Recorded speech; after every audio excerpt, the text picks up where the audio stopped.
Webster defines peak as something that has reached its true potential, something that has near perfection or quite even achieved perfection. But I define peak as Demon Slayer Infinity Castle. The first movie in particular, because it's the only one that's been animated. Myself, I've read the entire manga and I've been there, done that, gotten my favorite character tattooed. It's just kind of the way it is, the way things are falling downhill.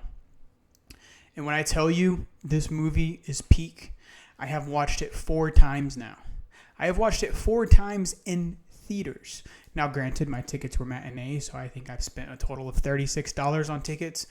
But nonetheless, I have watched it 4 times, and I still don't think that's enough for me to truly grasp even the slight amount of beauty and the complicated animated plot that is behind Demon Slayer Infinity Castle Part 1. The movie opens up right where the last season drops off, as the Demon Slayers are being dropped into the Infinity Castle like confetti thrown into a blender. It causes such a beautiful moment because it gives you unexpected team-ups and battles that you thought would never happen, such as Shinobu versus Doma. That is a peak fight. Now, granted, for those of you who don't know, don't worry, spoiler alert, I'm about to drop the most spoilers, so if you haven't seen the movie and you don't care about spoilers, continue watching, but if you care about spoilers, please turn off this video and watch it once you finish the movie. Shinobu versus Doma is one of the most interesting matchups because you think she's going to finally avenge her older sister. You think that the writers are going to be able to somehow make it to where she's finally able to kill an upper rank. And just as you think that the climax of the battle is about to happen, just as you think she's finally going to get that poison that kills Doma off, she fucking dies. He absorbs her like a fuck ton of sunlight on a beach day. It is depressing because Shinobu's one of my favorite Hashira. She's crazy. The idea that she can mix up poisons just with the twist of her blade is something unique and straight out of the minds of whoever wrote this anime. I'm not quite sure. I call myself a fan, but I don't know all the facts. And boy, is it emotional.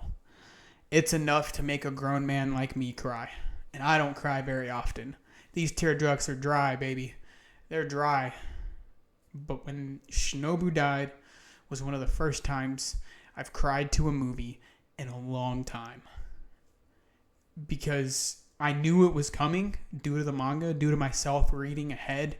But watching it animated in 4DX was something that my brain wasn't prepared for. I can tell you that the amount of shock that I heard throughout the theater, let alone that I experienced in my head, felt like a level 5 earthquake. And that's not even the entire movie. That's just like the first 20 to 30 minutes. One of my favorite parts, honestly, and it's kind of what closes the movie off for the most part, is Tanjiro's battle with Akaza. That backstory, although I'm still not an Akaza fan because, even though it's a very heart-wrenching backstory and Tanjiro somehow connects to the heart of him and shows him that, maybe what he's doing is wrong and that he should somehow repent and somehow pay for his sins, it doesn't do away with the fact that Akaza killed my boy Rengoku, right? Rengoku had just equally as sad of a backstory, if not sadder, but that is a different topic for a different day. Simply here to talk about Infinity Castle.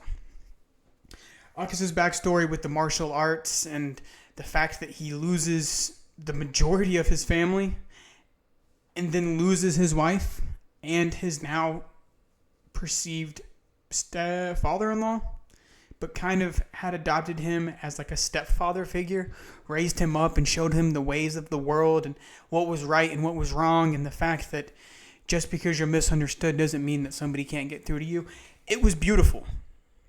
Now, granted, I'm still an Akasa hater, and I will forever be an Akasa hater, but it still moved me, and it was just emotional. My tiny brain had such a hard time with just processing what was happening on screen. Almost as hard of a time as I had processing Mugen's Infinity Castle. The couple of times that we got to see it, you truly didn't understand the depth behind the castle. You truly didn't understand that that is the true definition of infinity.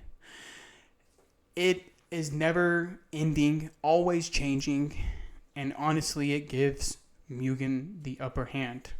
And that kind of leads me into why he has the upper hand, because it's the Hashira hot drops is what I call it, right?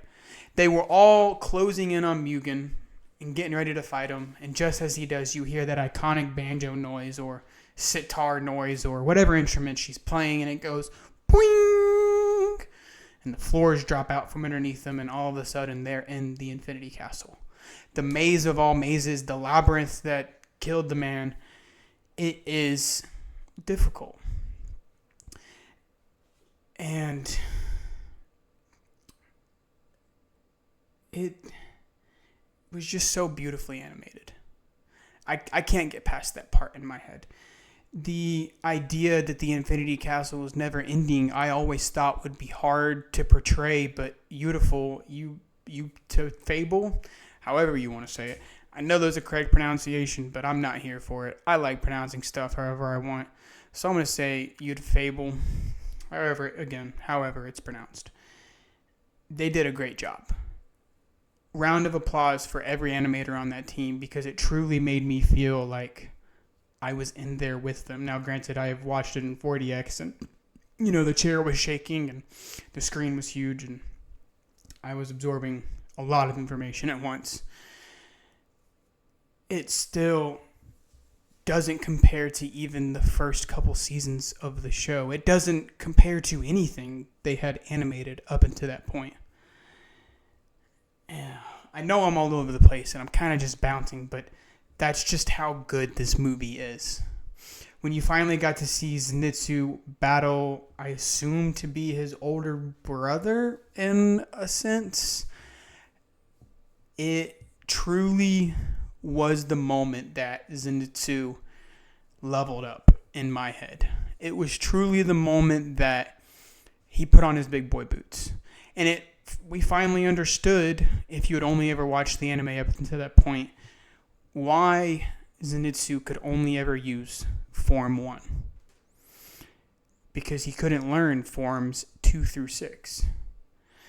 And his brother was banking on that. His brother, the breathing demon, the thunder breathing demon or the lightning breathing demon, could use Forms 2 through 6, and Mugen saw that as a potential and therefore used his rage, almost a lot like Palpatine and Anakin, used his rage to convert him to the demon side. And that battle alone is enough that makes me want to go watch this movie again. When Zenitsu falls down to that tunnel and you hear him go, Technique 7 or whatever he says, and he flashes up and his brother's confused. He's like, what is this? I've never seen this move before. You finally learn that Zenitsu was able to develop his own breathing technique. He didn't let the fact that he couldn't learn Forms 2 through 6 stop him.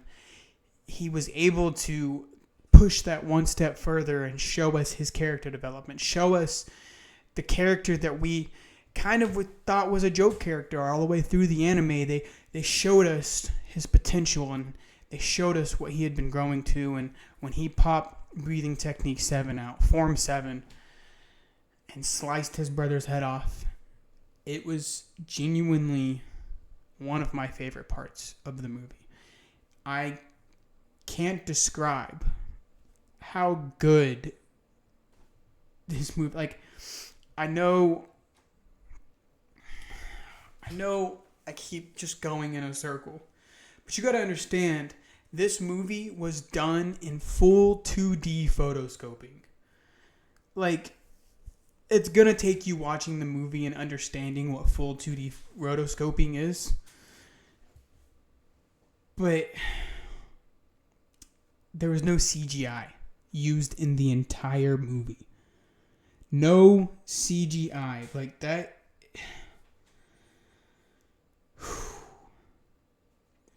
They traced real human motion throughout the entire film. And I can't even begin to describe how cool that is. I can't even begin to tell you how long that takes. And the fact that the second movie is coming out in like December just shows you that this is going to be a fantastic little climax to this anime. And honestly, I don't want to give any much more away. So with that, I'm going to end it here. This episode of The Kevin Show is over. But before you click off, if you haven't seen it, go watch it, please. And remember, liking and subscribing always helps me out. I'll see you at the next video. Bye-bye.